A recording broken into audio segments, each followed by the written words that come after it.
No es traer una Biblia lo que hace la diferencia. Yo quiero que usted lo tenga claro eso. No es acercarse a Dios, porque la gente dice, ya me acerqué a Dios. Si te puedes acercar a Dios, pero Dios no está dentro de ti.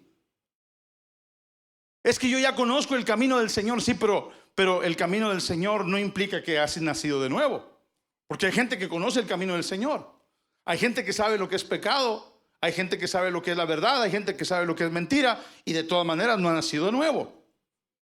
¿Me estoy explicando? De eso se trata el Evangelio. Asegurarse que usted entiende que ha nacido de nuevo. Claro que el que ha nacido de nuevo viene a la iglesia. Claro que el que ha nacido de nuevo por naturaleza levanta sus manos, adora a Dios. Claro que el que ha nacido de nuevo busca el compañerismo con los demás creyentes. Claro que el que ha nacido de nuevo por hambre, porque desea la leche espiritual no adulterada, abre su Biblia, se alimenta de la palabra de Dios. Claro que el que ha nacido de nuevo busca compartir el evangelio con los demás. No es un mandamiento, no es una carga, es un deleite para esa persona gozarse en el evangelio. ¿Me estoy explicando? Eso es lo que es el evangelio. Entonces Pablo viene hablando acerca de eso en estos capítulos. No, lo que le estoy diciendo no es algo nuevo. Lo que le estoy diciendo ya lo hemos venido estudiando. Solamente quiero que usted lo tenga claro en su corazón, que esto no es una religión más. Esta es una relación con Cristo, donde el Padre ve nuestra condición, que estamos hechos harapos. Estamos hechos, ¿verdad? Un desastre, hermano. Yo no quiero que usted recuerde de dónde lo sacó el Señor, pero usted sabe de dónde lo sacó el Señor. Usted sabe de dónde lo trajo. Sí, dice el apóstol Pablo, de lo vil y de lo menospreciado. De ahí nos sacó el Señor. Amén. ¿Para qué? Para que seamos para la alabanza de su gloria. ¿Sabe lo que significa eso? Que el Señor pueda decir, bueno, no está ninguno de mis hijos aquí, pero mi esposa en representación de mis hijos. Ven aquí, mi amor, por favor. Vamos a suponer que mi esposa es mi hija, aunque ya me lo han dicho algunas veces, ¿verdad? Ya me han dicho que sí es mi hija. Mire, ¿a poco no parece mi hija, verdad? Entonces vamos a suponer, este es un supongamos, que mi esposa es mi hija, ¿verdad? Entonces ella representa a aquellas personas que han sido traídas de la luz, de las tinieblas a la luz, ¿verdad? Entonces cuando la Biblia dice que es para alabanza de su gloria, significa que Dios está complacido en la vida de ese hijo. Dios está contento con el resultado, con lo que Él está haciendo, y el fruto de lo que está pasando. No es perfecta, pero está caminando hacia la perfección y hacia la madurez. Eso es el evangelio. ¿Me están siguiendo? Y en el proceso, claro que hay luchas, claro que hay tentación y claro que hay problemas, pero ella en su madurez sabe que la fuerza para vencer es el Espíritu Santo que habita en ella. Amén. Eso es lo que hace la diferencia. Entonces, para alabanza de su gloria, para que Dios se glorifique en ella. Y eso es lo que Dios hace en cada... Gracias, hija. Eso es lo que hace Dios en la vida de cada individuo. Eso es lo que hace el Señor en la vida de cada persona. Eso es lo que hace el Señor en cada una de las personas que están siendo tocadas por Él, transformadas por el poder del evangelio. Eso es lo que hace el Señor. Y Dios está complacido con eso. Amén. Entonces nosotros como hijos de Dios tenemos todas las herramientas. Y el apóstol Pablo dice, van a enfrentar dificultad y van a enfrentar diferentes situaciones. Quiero que lean conmigo una vez más el pasaje que comenzamos a estudiar la semana pasada. Romanos capítulo 7, versículo 1 al versículo 6. Romanos 7 del 1 al 6. Dice, ¿acaso ignoráis, hermanos? Pues hablo con los que conocen la ley, que la ley se enseñorea del hombre entre tanto que éste vive.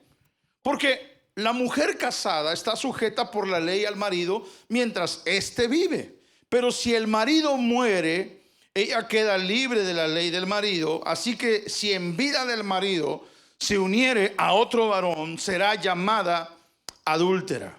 Pero si su marido muriere, es libre de esa ley, de tal manera que si se uniere a otro marido, no será adúltera. Ahora, aquí la enseñanza no es con respecto al matrimonio, aunque el apóstol Pablo utiliza una alegoría para el matrimonio. ¿Okay? Entonces dice, así también vosotros, hermanos, y aquí está donde explica el ejemplo que pone. Dice, así también vosotros, hermanos míos, habéis muerto a la ley mediante el cuerpo de Cristo, para que seáis de otro, del que resucitó de los muertos. Hermano, usted que ha nacido de nuevo, usted ya no le pertenece al diablo, ya no le pertenece al mundo, ahora usted le pertenece a Cristo. Amén. Usted es esclavo de Cristo en el buen sentido. Ya explicamos la esclavitud, ya explicamos que usted, cuando la Biblia habla de esclavitud, habla de rendir la voluntad. De rendir la voluntad. Entonces dice el apóstol Pablo, no le rindan la voluntad a la carne, porque rendirle la voluntad a la carne trae muerte, trae destrucción. ¿Están conmigo? Rendirle la voluntad a la carne trae destrucción. Aquel hombre o aquella mujer que está atado a las drogas, tarde o temprano va a sufrir las consecuencias de su adicción a las drogas. Su cuerpo se va a destruir. Sus órganos van a empezar a sentir los estragos de la droga. El hombre o la mujer que está atado al alcohol, tarde o temprano va a experimentar que su cuerpo empieza a reaccionar ante el deterioro que ese pecado produce. Y Dios no nos ha llamado a descuidar nuestro cuerpo. Dios nos ha llamado a cuidar el templo del Espíritu Santo, porque usted es templo del Espíritu Santo. Por eso, si usted puede dormir bien, eso es cuidar el templo del Espíritu Santo. Usted puede hacer ejercicio no para competir en los Juegos Olímpicos, sino para que su cuerpo esté balanceado. Eso es cuidar el templo del Espíritu Santo. Porque usted es alma, es cuerpo y es espíritu. No solamente es puro espíritu, no solamente es pura alma, es también cuerpo. Y somos seres integrales. Pero si nosotros destruimos el cuerpo con cada una de estas manifestaciones del pecado, ¿sí? Entonces, tarde o temprano, esa situación va a traer estragos a la vida del ser humano. Dice, para que seáis de otro, del que resucitó de los muertos, a fin de que llevemos, ¿qué dice? Fruto, ¿para quién? ¿Para qué lo salvó a usted el Señor? ¿Para qué lo salvó? ¿Para que venga a la iglesia? ¿Para que traiga una Biblia? No, lo salvó para que lleve fruto, evidencia. ¿Cuál es tu evidencia? Si el Señor viniera en esta noche aquí, se presentara el Señor aquí esta noche y nos preguntara, muéstrame la evidencia. Él lo sabe, o sea, él conoce todas las cosas, ¿cierto? Pero vamos a suponer que Él nos tratara como seres humanos que somos. Él no va a asumir en ese momento, sino que muéstrame tu fruto. ¿Qué hay en tu corazón? ¿Qué hay en tu vida? ¿Cuál es la evidencia que tú puedes mostrar que tú eres un hijo de Dios? ¿Cuáles son las cosas que tú puedes enseñar? ¿Cuáles son las cosas? ¿Qué es lo que hay en ti que realmente evidencia? Es el fruto de que realmente eres hijo de Dios. Entonces dice aquí, para que seáis de otro, del que resucitó de los muertos, a fin de que llevemos fruto para Dios. Entonces, quien ha nacido de nuevo, quien le pertenece a Cristo, quien es esclavo del Señor, este lleva fruto. Lleva fruto. Si usted planta un árbol en su casa, un árbol frutal, un limón, una naranja, y la pone en su aguacates, ¿verdad? Dicen que los aguacates tardan mucho en producir aguacates. No sé, yo nunca he sembrado, ni un limón he sembrado. Pero usted está esperando frutos. Si usted lo planta ahí, es porque usted espera que ese árbol lleve fruto. Entonces, la naturaleza del creyente, por naturaleza, usted no tiene que forzarse a dar fruto, porque, o sea, no es que tengo que esforzarme para hacer cosas buenas, es que la naturaleza de Cristo en su vida, la nueva naturaleza que habita en el creyente, produce el fruto en nuestra vida. Anoche hablábamos de eso en una clase que tenemos y hablábamos del carácter del discípulo. Nosotros tenemos una responsabilidad con Dios de añadir conocimiento, fe, virtud, amor fraternal, piedad a nuestra a esta nueva relación que nosotros tenemos con Él. Pero el inicio de eso, es decir, nadie podría añadir en su propio esfuerzo. O sea, una persona cuando añade a su vida cristiana elementos que le van a ayudar a crecer, es porque ya ha nacido de nuevo. El que no ha nacido de nuevo ni le interesa añadir nada. No puede, porque no tiene la naturaleza que lo lleva a esa situación. Ni siquiera piensa en añadir conocimiento. Pues conocimiento ¿para qué? Si ni siquiera tengo una nueva naturaleza. Fe ¿para qué? Amor ¿para qué? Piedad ¿para qué? ¿Sí me estoy explicando? Por eso una persona que ha nacido de nuevo y que tiene la naturaleza de Cristo en su vida, está capacitado para añadir. Mientras no tenga la naturaleza de Cristo, no tiene el poder para añadirle cosas a su relación con el Señor. Pero comienza con Él. Comienza con Él. Dice Pedro, segunda de Pedro, capítulo 1. Si me ayudas, por favor. Yo quiero que ustedes vean esto, porque ¿cómo es que esperamos llevar fruto? ¿Por qué somos salvos nosotros? ¿Por nuestra iniciativa? No. Dice que nosotros le amamos a Él porque Él nos amó primero. Es imposible que un ser humano pueda amar a Dios sin antes haber recibido el amor de Dios en su vida. Es imposible. Segunda de Pedro capítulo 1, versículo 3. Dice, como todas las cosas que pertenecen a la vida, o sea, a la vida, nuestra vida, y a la piedad, o las cosas que tienen que ver con Dios, ¿qué dice? Nos han sido dadas, ¿por qué? ¿Por nuestra iniciativa? ¿Por nuestra capacidad? ¿Por nuestra habilidad? ¿Porque somos muy creativos y muy inteligentes? No, dice, por su divino poder, mediante el conocimiento de aquel que nos llamó por su gloria y excelencia, dice, por medio de las cuales nos ha dado preciosas y ¿qué más? Grandísimas promesas, para que por ellas llegases a ser participantes de ¿qué? Esa es la clave. Si usted no es participante de la naturaleza divina, si usted no tiene la naturaleza divina, y eso es lo que hace la diferencia, no es tener conocimiento de Dios. Hay mucha gente que tiene conocimiento de Dios, pero no tiene la naturaleza de Dios. Hay gente que conoce del camino de Dios, pero no tiene la naturaleza de Dios. Y lo que hace a una persona realmente salva es la naturaleza de Dios en su vida.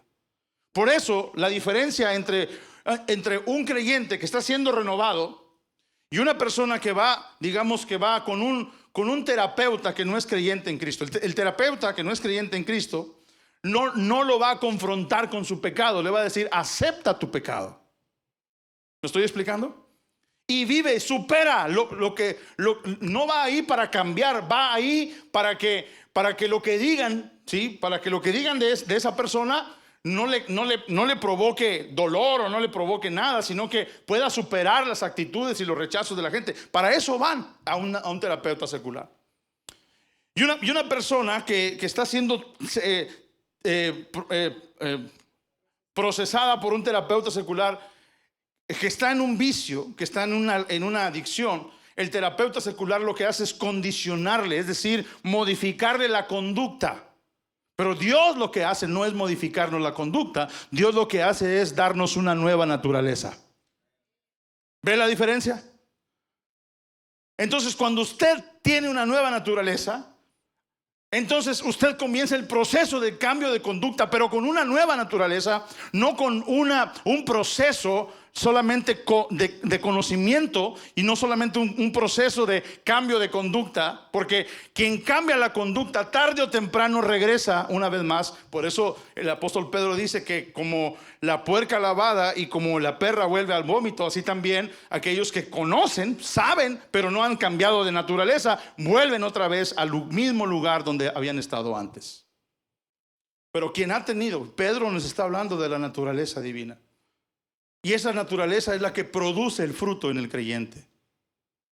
Esa naturaleza es la que hace que usted pueda realmente llevar fruto. Por eso Pablo de vez en cuando recomienda: analízate si realmente estás en la fe. Analízate. Pregúntate: ¿estoy en la iglesia porque me gusta el ambiente de la iglesia? ¿Estoy en la iglesia porque cantan bonito? ¿Estoy en la iglesia porque no me gusta meterme en problemas? ¿Estoy en la iglesia porque quiero aprender a conocer a Dios? ¿O estoy en la iglesia porque he nacido de nuevo y quiero agradar a Dios con mi vida como un resultado de mi nueva naturaleza? Amén. Entonces el apóstol está diciendo aquí que debemos de llevar fruto para Dios.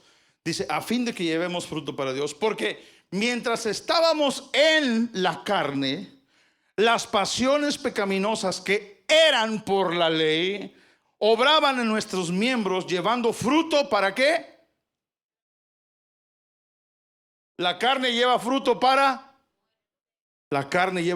muerte. Pero ahora estamos libres de la ley por haber muerto para aquello en que estábamos sujetos, de modo que sirvamos bajo el régimen nuevo. Una vez más, Pablo, al igual que el escritor de los Hebreos, habla del régimen nuevo y no bajo el régimen viejo de la letra. Ya expliqué la diferencia entre el antiguo régimen y el nuevo régimen. ¿Se acuerdan que lo vimos la semana pasada?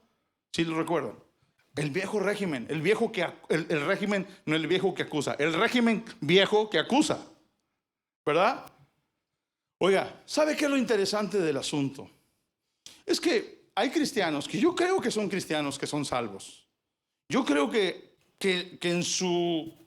en el fondo, pero yo creo que muy en el fondo,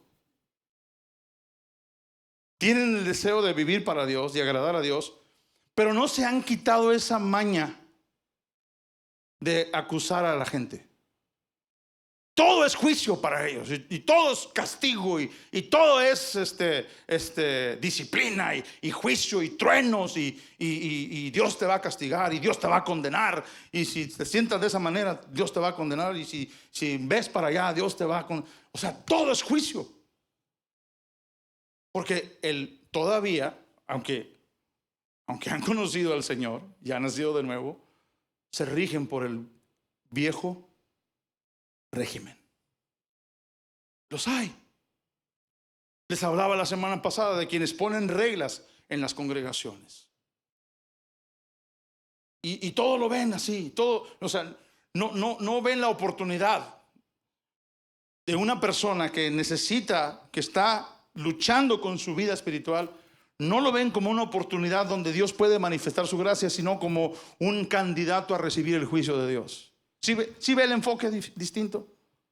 ¿Sí? ¿Ve el enfoque distinto? O sea, todos aquí luchamos con algo todos los días.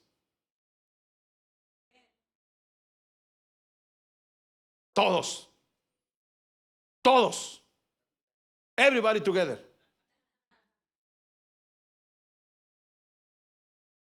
Pero si yo fuera un pastor bajo el viejo régimen, a todos los viera como pecadores. ¿De qué sirve que yo esté predicando y enseñando si ustedes viven igual? En lugar de verlos como oportunidades donde la gracia de Dios se puede manifestar.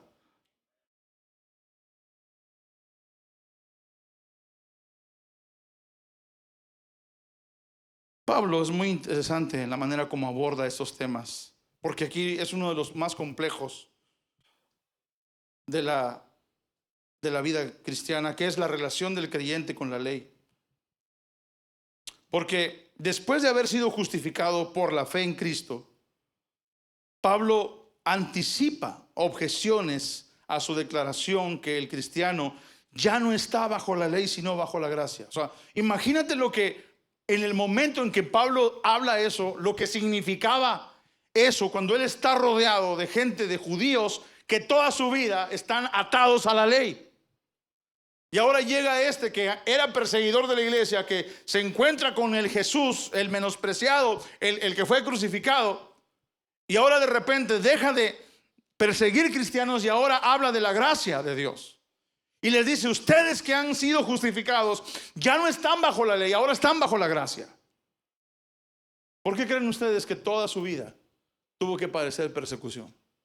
Y de todas partes lo corrían y la gente decía, no, este está predicando un evangelio que no, este anda mal. ¿Ustedes creen que Pablo la tenía?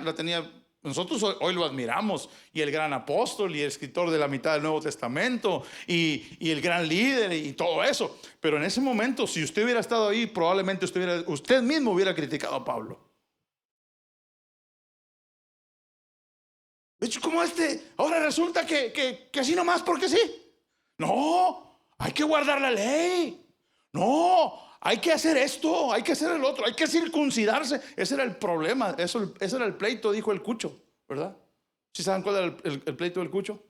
Que le decían Cucho, ¿verdad? Mira lo que dice Hechos 15. Hechos capítulo 15. ¿Me ayudas, por favor? Para que usted tenga una idea. No voy a profundizar en esto, pero quiero que lo vean. Nada más para que tengan una idea, una referencia del asunto, cómo estaba el asunto ahí. Dice, entonces algunos que venían de Judea enseñaban a los hermanos, si no os circuncidáis conforme al rito de Moisés, dicen algunos, de Moisés, no podéis ser salvos. ¿Eso está en la Biblia? ¿Eso es bíblico? ¿What? No es bíblico.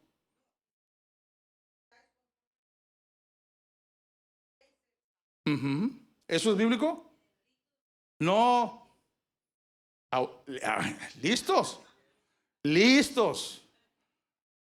Ahí les puse una trampilla para que sepan que no todo lo que está en la Biblia es bíblico. Abusadillos desde chiquillos.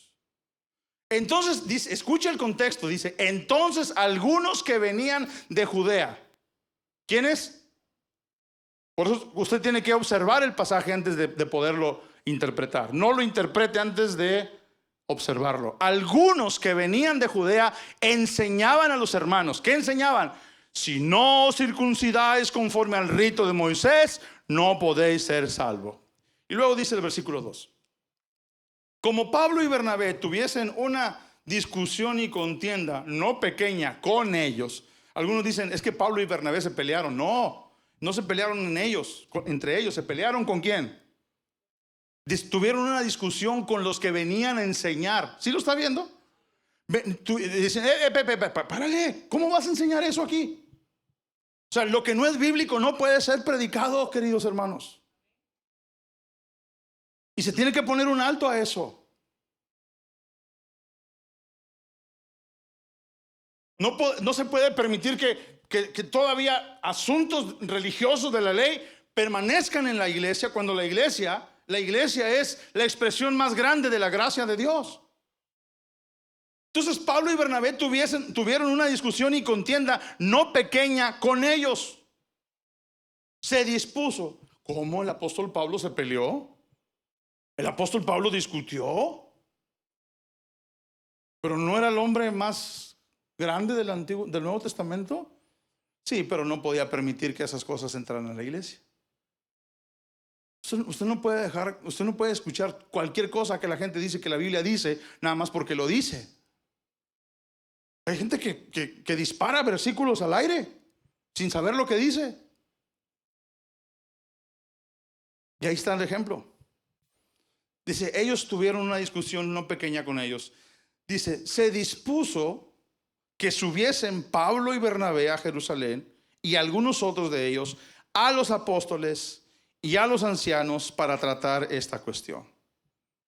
Ellos pues, habiendo sido encaminados por la iglesia, pasaron por Fenicia y Samaria, contando la conversión de los gentiles, y causaban gran gozo a todos los hermanos.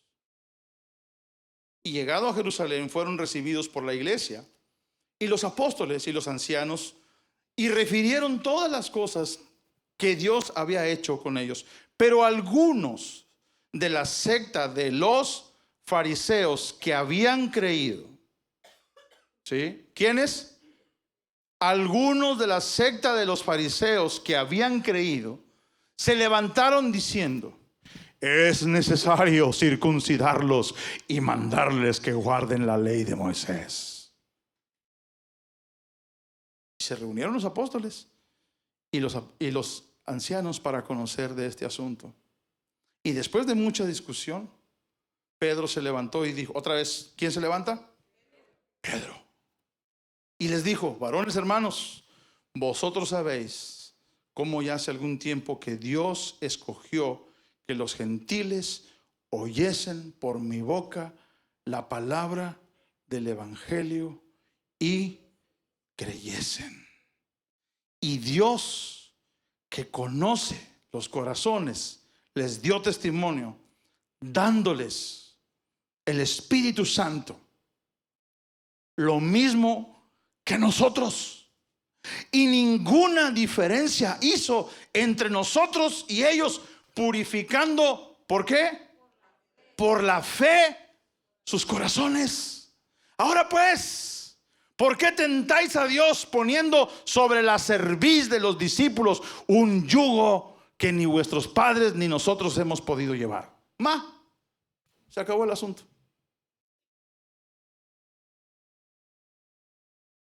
Se acabó. O sea, ¿para qué le hacen al cuento si ni ustedes, ni sus padres, ni nadie ha podido llevar ese yugo? ¿Por qué permanecer en la ley? ¿Por qué ser tan legalistas? ¿Por qué juicio para todos? ¿Por qué si no pudieron vivir en ese sistema? No se puede.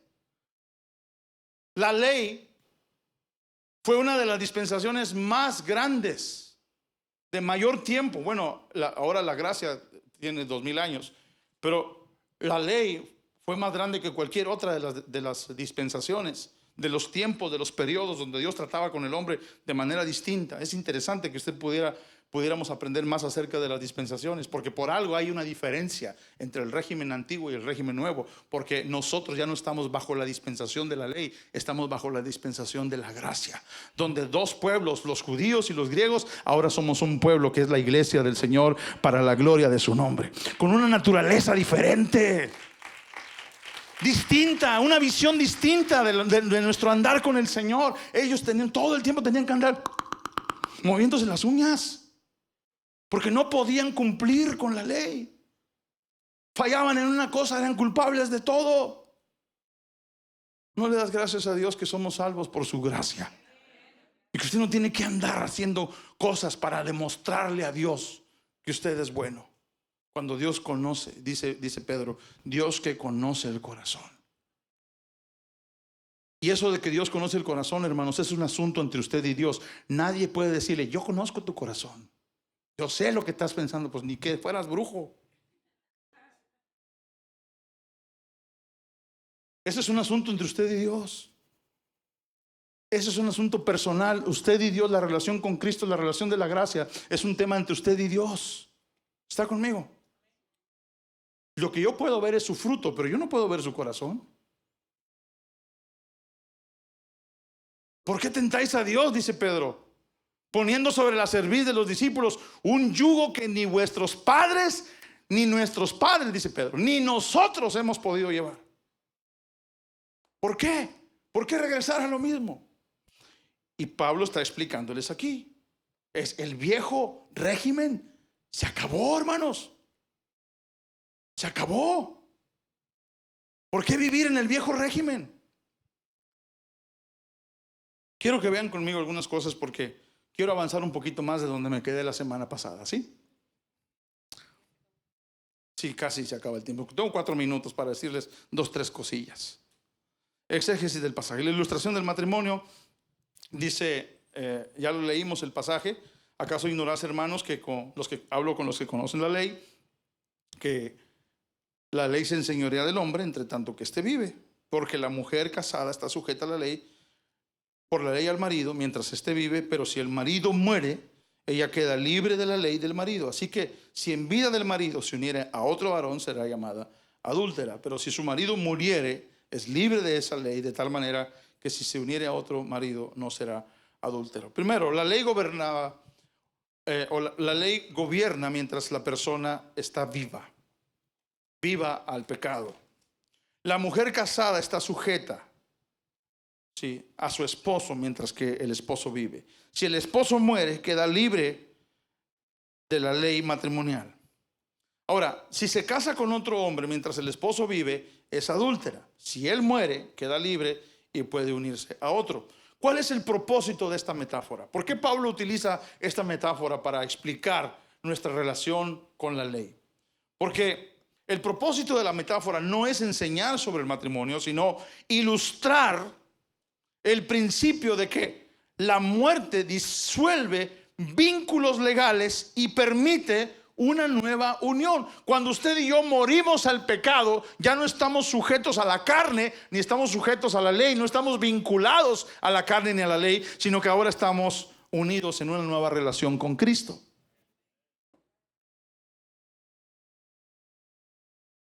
Versículo 4 al 11 dice: así también vosotros habéis muerto a la ley mediante el cuerpo de Cristo, la unión con Cristo. Mire, hermano, cuando una persona nace de nuevo, se une a Cristo. O sea, Dios no está jugando. Nosotros vemos el tema de la salvación como cualquier otra relación que el hombre tenga con el hombre. Le explico. Usted tiene un amigo, muy amigo, y está, dice, nombre, unidos para todo. De repente se pelea y se separa de su amigo. ¿Le ha pasado alguna vez? Matrimonios. Se aman, se adoran y tanta cosa. Y de repente llega el divorcio y después no se pueden ver. Algunos dicen, ahora somos más amigos que antes. Esa es la peor mentira, ¿verdad? Ya no están ahí. El trabajo. Dice, no, hombre, Dios me bendijo con un trabajo maravilloso. De repente el ambiente se pone tenso y ya no quiere, después de algunos meses, no quiere volver a ese trabajo porque ya no aguanta el ambiente en el trabajo. ¿Le ha pasado? Amén. Y nosotros pensamos que la relación con Dios es igual. Que Dios nos trata a nosotros como que, te portas mal. Córtala.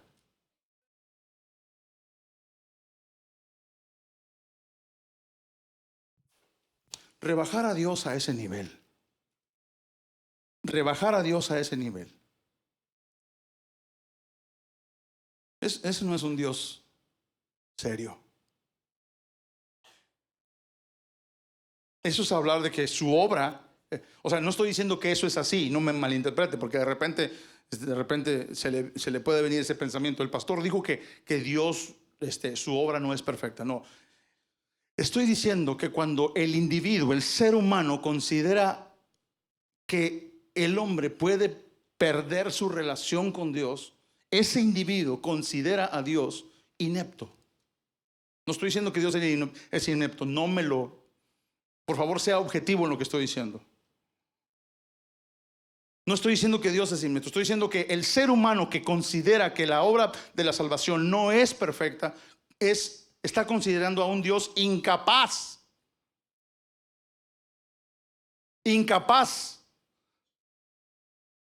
de hacer una obra perfecta. ¿Sí me explico? No estoy diciendo que Dios es así, no. Estoy diciendo que el ser humano no llega al entendimiento, no tiene la capacidad de entender que la obra que Dios hace es una obra perfecta. Y no considerar que la obra de Dios es perfecta es considerar que Él es un Dios incapaz de hacer las cosas bien.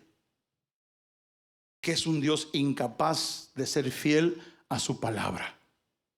Porque nosotros somos infieles a nuestra palabra. Te dije que te amaba, ya no te amo. Y hazle como puedas. ¿Sí o no? Así es el ser humano, ¿sí o no? Te dije que iba a estar aquí en la iglesia, me voy y hazle como puedas.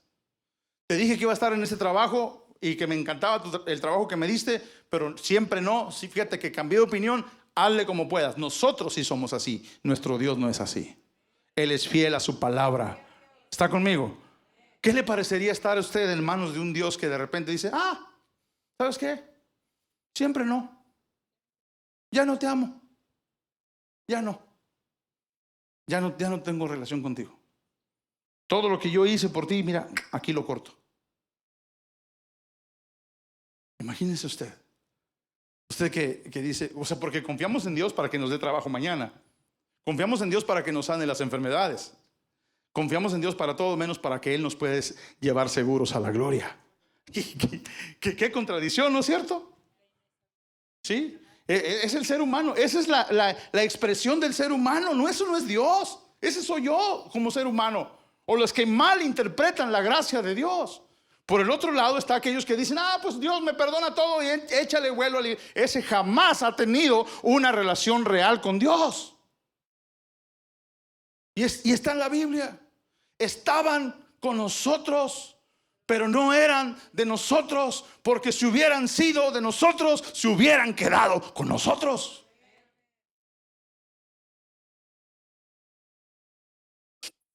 Y eso es lo que está diciendo Pablo ahí. Usted no está sujeto a esto. La unión con Cristo en su muerte libera al creyente de la jurisdicción de la ley. Hay una nueva unión. El creyente ahora le pertenece a otro. Ya no le pertenece a la ley. Ahora le pertenece a Cristo porque ya murió a la ley. Así como el apóstol Pablo explica que la mujer que se le muere el marido, ella puede casarse con otro porque ya al que le pertenecía ya está muerto, ahora puede casarse con otro que está vivo. A lo mejor alguna hermana dijera, ay no, yo a mi viejito no lo dejo, aunque se muera. Bueno, usted tiene la capacidad de decidir lo que usted quiera, pero usted puede, porque eso es lo que dice ahí. Otras dicen, no, hombre, si con uno ya, digo, otro que ni conozco, no, hombre, ya estuvo suave. Batallar con otro, ya, no, hombre, ya viene todo calambrado, ya viene todo.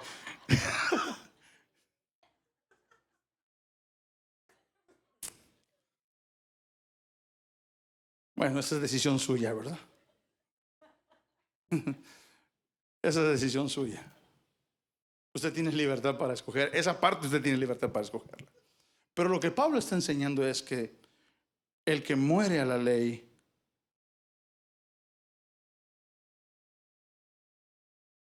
ahora le pertenece a Cristo. Amén. Como la iglesia es la esposa de Cristo, Efesios 5, 25 al 27, la unión con Él tiene como un fin llevar fruto para Dios.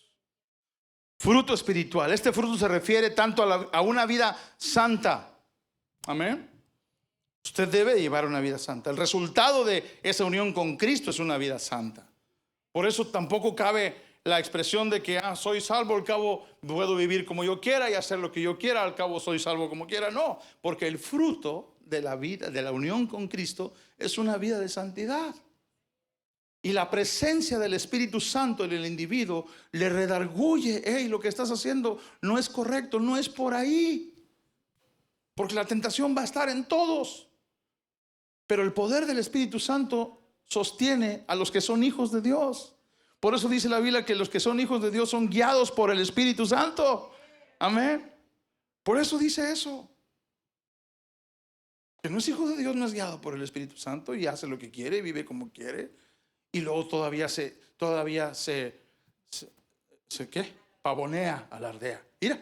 Mira, ¿viste? No me pasa nada. ¿Viste? Pues no te pasa nada, criatura, porque te voy a explicar por qué. Los que me están viendo allá, aquí no hay de esos, allá. No te pasa nada porque no eres hijo de Dios. Porque cada acto de desobediencia que tú haces, como no eres hijo de Dios, ¿qué sucede con los que no son hijos de Dios? Acumulan ¿qué? Ira, ¿para qué? Ya aprendimos esa parte.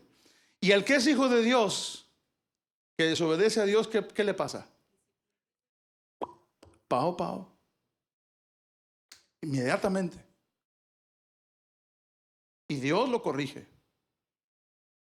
Inmediatamente. A veces la disciplina es leve. A veces la disciplina es media.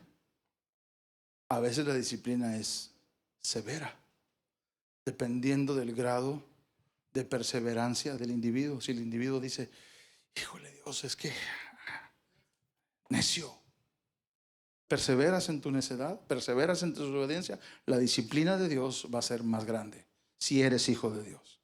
Si no eres hijo de Dios, todos los intereses acumulados para el día de pago, todos los intereses acumulados para el día del juicio. ¿Está conmigo? Mira, ¿viste? Pasa nada. No, hombre, vente, mira, nada, no pasó nada. Aguanta. El fruto se refiere a la vida santa. También se refiere a la obra evangelizadora. Filipenses 1:11, con esto termino. Póngase de pie, por favor, y leemos juntos Filipenses 1:11. Antes dice, llenos de frutos de justicia, que son por medio de Jesucristo, para gloria y alabanza de Dios. Amén.